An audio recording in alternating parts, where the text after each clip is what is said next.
अरे भाई, इतना सन्नाटा क्यों है? इतना लंबा सफर और ये खामोशी। मुझसे तो चुपचाप बैठा नहीं जाता। कोई है क्या जो मुझसे बात कर ले? वरना ये सफर बहुत भारी लग रहा है। अरे यार तोता भैया, तुम्हें क्या लग रहा है? हम लोग पिकनिक मनाने निकले हैं। देखो जरा सबके चेहरे, कोई भी हंस नहीं रहा। किससे बात करोगे? सब तो अपने गम में डूबे हैं। उफ, ये तोता तो सोने भी नहीं देता। सुबह से शाम बस बक बक बक बक। लगता है इसको बोलने की बैटरी रात में भी चार्ज रहती है। हाय बालू भाई, जरा इस जंगल की शेरनी से तो पूछो, ये इतनी शांत क्यों है? क्या ये ध्यान लगाकर आई है या जंगल का कोई दिल टूट गया है? रेस्क्यू वैन तक कैसे पहुंची? मुझे तो इसकी आंखों में एक फिल्म चलती हुई दिख रही है। जरूर कोई कहानी छिपी है इन जादू भरी आंखों में। मैं एक तेंदुआ हूँ, लेकिन शायद सबसे अलग। मेरा बचपन जंगल की बजाय इंसानों के बीच बीता। एक दिन मैं जब बहुत छोटी थी, रास्ता भटककर सड़क के किनारे आ गए। फिर क्या? अरे आगे भी बताओ, फिर क्या हुआ? उसी वक्त एक कार वहां से गुजरी, जिसमें एक 8 साल की प्यारी सी बच्ची और उसके मम्मी पापा थे। उन्होंने गाड़ी रोकी, मुझे चोट लगी देखी और बिना डरे मुझे उठाकर डॉक्टर के पास ले गए। बेटा, मुझे पता है तुम्हें इस तेंदुए के बच्चे से बहुत लगाव हो गया है, लेकिन ये उसका घर नहीं है। वो एक जंगली जानवर है और उसकी सही जगह जंगल या रेस्क्यू सेंटर है, जहां उसकी सही देखभाल हो सकेगी। अगर हम सच में उससे प्यार करते हैं तो हमें उसका भला सोचना होगा, है ना? नहीं पापा, मैं इसे किसी को नहीं दूंगी। ये कितना प्यारा है, देखिए ना कैसे मुझे देखता है। अगर ये मुझे छोड़ के चला गया तो मैं क्या करूंगी? आपने ही तो कहा था कि जो प्यारा लगे उसका ध्यान रखना चाहिए, तो मैं इसका ध्यान रखूंगी। पापा, ये मेरा दोस्त है। मम्मी, बोलो ना। रहने दीजिए, कुछ दिन इसे अपने पास ही रहने दीजिए। जब इसका दिल भर जाएगा तो ये खुद ही रेस्क्यू वालों को दे देगी। अभी तो ये बहुत छोटा है, देखिए ना, एकदम बिल्ली जैसा लगता है। बचपन का प्यार है, रहने दीजिए ना। फिर क्या हुआ जब वो लोग तुम्हें अपने घर ले आए? उसके बाद? उन्होंने मेरा नाम रखा नीलोफर और मुझे अपने घर का हिस्सा बना लिया। हाँ, पहली बार ऐसा लगा जैसे मैं किसी की हूँ, किसी अपने की। पापा, इसका नाम क्या रखे? ये बहुत प्यारा है ना? जैसे मैं एलिना हूँ, इसका भी कोई अच्छा सा नाम होना चाहिए ना? ऐसा नाम जो खास हो, जो इसे हमेशा याद रहे। बोलिए ना पापा। इसका नाम रखेंगे नीलोफर, क्योंकि ये भी तुम्हारी तरह बहुत खूबसूरत है, नर्म, मासूम और किसी को भी पल में अपना बना ले, ठीक तुम्हारी तरह मेरी अलीना। कभी सोचा नहीं था कि मैं किसी इंसानी परिवार का हिस्सा बन जाऊंगी, पर जब से इस नन्ही सी परी ने मुझे अपनाया, मैंने डरना छोड़ दिया। अब हर सुबह सूरज की पहली किरणों के साथ हम बगीचे में गेंद के साथ दौड़ते हैं, हंसते हैं, लुढ़कते हैं, जैसे सारी दुनिया हमारी हो। ये छोटी सी बच्ची मेरी सबसे बड़ी दोस्त बन गई है। उसकी हंसी, उसका प्यार मुझे मेरी खोई हुई मासूमियत लौटा देता है, और ये परिवार अब मेरा अपना घर है। नीलोफर जीत गई अलीना बेटी। हाँ पापा। वो छोटी सी बच्ची, मैं उसी के साथ सोती थी। अपने दोनों हाथों से मुझे जोर से पकड़ लेती थी, जैसे मैं उसकी सगी बहन हूं। रात को डर लगे तो सिर्फ मुझे ही ढूंढती थी। कहती थी, नीलोफर तुम हो ना, मुझे कुछ नहीं होगा ना। और मैं बस चुपचाप उसके पास लेटी रहती थी। पता ही नहीं चला कब वो मेरा घर बन गई और मैं उसकी परछाई। अब हम हमेशा साथ रहेंगे, तो मुझे कभी मत छोड़ना, ठीक है? मैं तुम्हें बहुत प्यार करती हूँ, तुम मेरे सबसे अच्छे दोस्त हो। नीलोफर, चलो अब सोते हैं। Good night.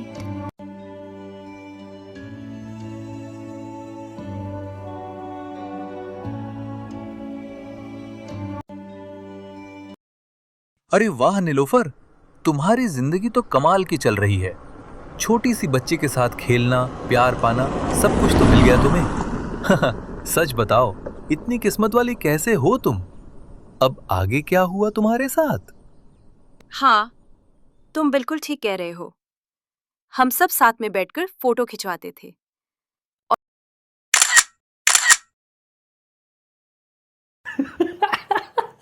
और हम सब साथ में टीवी देखते थे, जैसे एक ही परिवार के हों। लेकिन एक दिन किसी की नजर लग गई मेरी उन खुशियों पर। एक आंटी ने मुझे देखा और जोर से चिल्ला उठी, अरे बाप रे, ये तो तेंदुआ है। बस वहीं से सब कुछ बदल गया।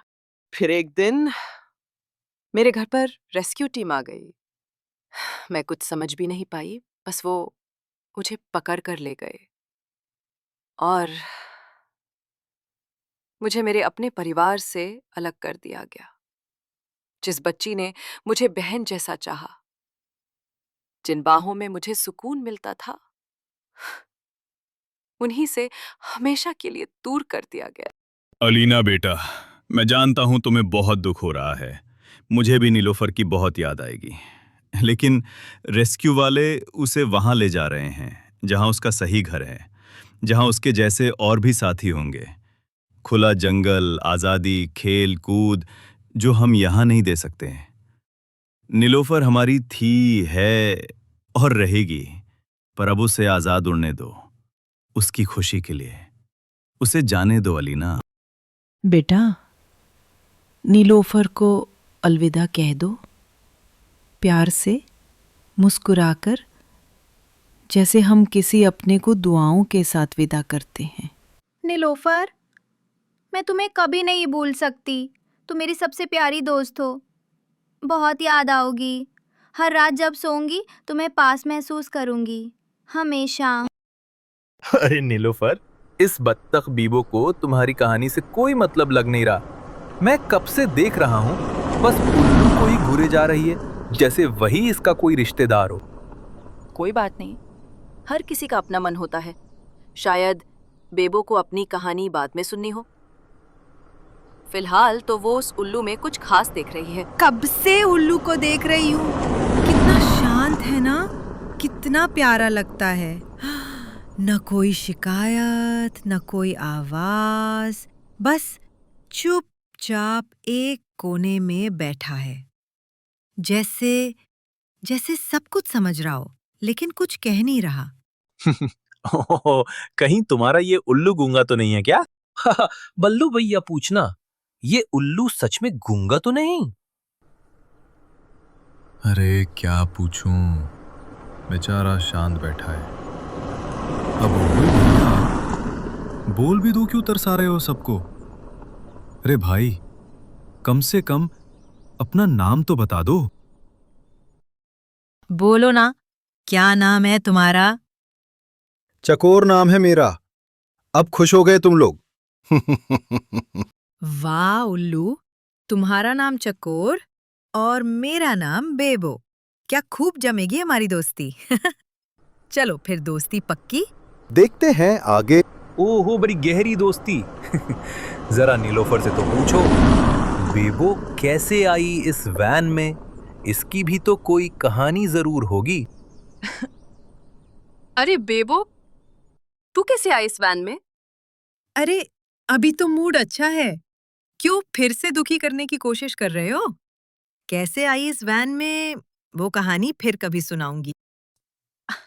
बेबो, बताओ ना, तुम इस वैन में कैसे आई? जब तक एक दूसरे को जानेंगे नहीं, तब तक दोस्ती गहरी कैसे बनेगी? गहरी दोस्ती। कल शाम तक तो पता नहीं हम सब कहाँ होंगे। अरे बल्लू भैया, हम जहां भी होंगे ना, साथ साथ ही होंगे। जंगल हो या जंजीर, अपनी यारी तो जबरदस्त है। तुम लोग इतना जिद कर रहे हो तो बताती हूँ। मैं अपने भाई बहनों के साथ एक नदी के किनारे तैर रही थी। सूरज की रोशनी पानी पे चमक रही थी और हम सब बहुत खुश थे। तभी क्या हुआ बेबो? तभी कुछ टूरिस्ट आए और उन्होंने चिप्स फेंके। हाँ, फिर क्या? चिप्स के साथ एक रैपर का टुकड़ा मेरे मुंह में फंस गया। मैं रो रही थी, दर्द हो रहा था। तभी एक दादी आई। उन्होंने मुझे अपनी गोद में उठाया, मुझे प्यार से संभाला और मुझे डॉक्टर के पास भेज दिया गया ताकि मैं ठीक हो जाऊं। जब मैं शाम को डॉक्टर के पास से लौटी तो मैंने देखा कि नदी के पास मेरे भाई बहन नहीं हैं, कोई भी नहीं था। मैं रोने लगी। तभी एक भले आदमी ने मुझे समझाया। देखो बत्तख बेबो, इस नदी को कुछ टूरिस्ट ने बहुत गंदा कर दिया था। इसीलिए इस नदी को साफ करने के लिए सभी बत्तखों को दूसरी झील में भेज दिया गया है। अब नदी की सफाई कर दी गई है ताकि कोई चिप्स का रैपर फिर किसी और बत्तख को नुकसान न पहुंचा सके। और अब तुम्हें भी उसी साफ झील में भेजा जाएगा जहां तुम्हारे भाई बहन सुरक्षित हैं। फिर उस आदमी ने मुझे प्यार से गले लगाया और मुझे एक पिंजरे में बंद कर दिया। उन्होंने कहा, रेस्क्यू वाले तुम्हें एक साफ झील में ले जाएंगे जहां तुम्हारी तरह और भी बत्तखें होंगी। तुम्हें वहां अच्छा लगेगा। और फिर इस तरह मैं इस वैन में आ गई। ये टूरिस्ट इन जानवरों को सोचते ही नहीं। उन्हें समझना चाहिए कि यही नेचर, यही झील हमारी असली दुनिया है। मैं एक गाना गाता हूँ। बेबो, दुखी मत हो, मैं हूं ना। अरे देख लो, इधर भी एक बार, मैं हूं ना। खामोश क्यों हो, जो भी कहना है कहो। अरे ओ हीरो, थोड़ा मुंह को भी आराम दे दिया करो। अरे चक्कोर भाई, आप क्यों नाराज होते हो? थोड़ा होश बोल लिया करो, कुछ बताओ अपने बारे में। बेचारों को पहले अच्छे से खाना खिला दो, कल रात से भूखे होंगे। फिर जब सब थोड़ा ठीक हो जाए तो इन्हें दूसरी वैन में शिफ्ट करना है, वहीं इनका अस्थायी आश्रय, जहां डॉक्टर भी है और इनके जैसे और जानवर भी। हाँ ठीक है भाई, मैं अभी खाना लाकर रख देता हूँ। ध्यान से, ये जानवर भूखे हैं और कुछ तो डरे हुए भी लग रहे हैं। इनके साथ नरमी से पेश आना। चिंता मत करो, मैं पूरा ध्यान रखूंगा। और हाँ, जो दूसरी वैन है ना, वो बड़ी है, अंदर ज्यादा जगह है ताकि जानवरों को आराम मिल सके। मैं अपने माता पिता के साथ एक पुराने बरगद के पेड़ पर रहता था। वो दोनों मुझसे बहुत प्यार करते थे। माँ अक्सर कहती थीं, बेटा, ये घर तुम्हारे पूर्वजों का है, इसे कभी छोड़ के मत जाना। पापा भी हमेशा मुझे सीने से लगाकर कहते थे, तू हमारे लिए सबसे कीमती है। मैं बहुत खुश था। हर दिन पेड़ों के झूले, पत्तों की सरसराहट और मम्मी पापा की कहानियां। पर फिर एक दिन जब मैं बहुत छोटा था, वो दोनों मुझसे दूर चले गए। ना मैं उन्हें रोक पाया, ना समझ पाया कि ऐसा क्यों हुआ। मम्मी, पापा आप कब आएंगे? कितने दिन हो गए हैं आपसे मिले, मुझे आपकी याद आती है। चकोर, चलो जल्दी। वो लोग फिर से आ गए हैं, पेड़ काटने वाले। उन्होंने जंगल के हिस्से में भी पेड़ गिरा दिए हैं। अब हमारी तरफ बढ़ रहे हैं। अगर हम अभी नहीं निकले तो वो हमारे घरों को तोड़ देंगे, हमारे घोंसलों को मिट्टी में मिला देंगे। चलो कहीं और चलते हैं, जहां थोड़ा तो चैन से रह पाएं। चल भी दे चकोर, छोड़ दे ये घर, वरना ये लोग तुझे भी पकड़ लेंगे। सारे उल्लू यहां से जा चुके हैं, बस तू ही बचा है अब। ठीक है यार, चलो चलते हैं। अपना ख्याल रखना चकोर। Bye bye. मेरी आंखों के सामने मेरा घर तोड़ दिया गया। सारे साथी जा चुके थे, मैं अकेला बैठा सोच रहा था, अगर कभी मेरे मम्मी पापा लौटें तो वो मुझे कहां ढूंढेंगे? क्या उन्हें पता होगा कि उनका बच्चा अब इस जंगल में नहीं रहा? दोस्तों, जब मैंने उनसे कहा कि तुमने मुझे पकड़ लिया, पर पहले ये बताओ तुमने मेरा घर क्यों तोड़ा? अब मैं कहाँ रहूंगा? मैं अपने मम्मी पापा से कैसे मिलूंगा? छोड़ दो मुझे, जाने दो, प्लीज जाने दो। मुझे मेरा घर वापस चाहिए, मुझे मेरी दुनिया वापस चाहिए। तुम शांत हो जाओ दोस्त। इंसान इमारतें बना रहा है, लेकिन घर तोड़ रहा है। ये जंगल सिर्फ पेड़ नहीं है, ये हजारों मासूम जानवरों का घर है। मैं सरकार से इस विषय में बात करूंगा। जहां तुम रहोगे वहां तुम्हारे और भी नए साथी होंगे। तुम अकेले नहीं हो अब। ये घर सिर्फ मेरा नहीं था, ये मेरे पूर्वजों का घर था। मां ने मुझसे कहा था, इस घर को कभी मत छोड़ना बेटा, यही तुम्हारी असली दुनिया है। अब सब कुछ टूट चुका है। मुझे नहीं पता क्या मैं कभी अपने माता पिता से फिर मिल पाऊंगा या नहीं। चकोर, तुमने जो कहा उससे सुन के मेरा दिल भर आया।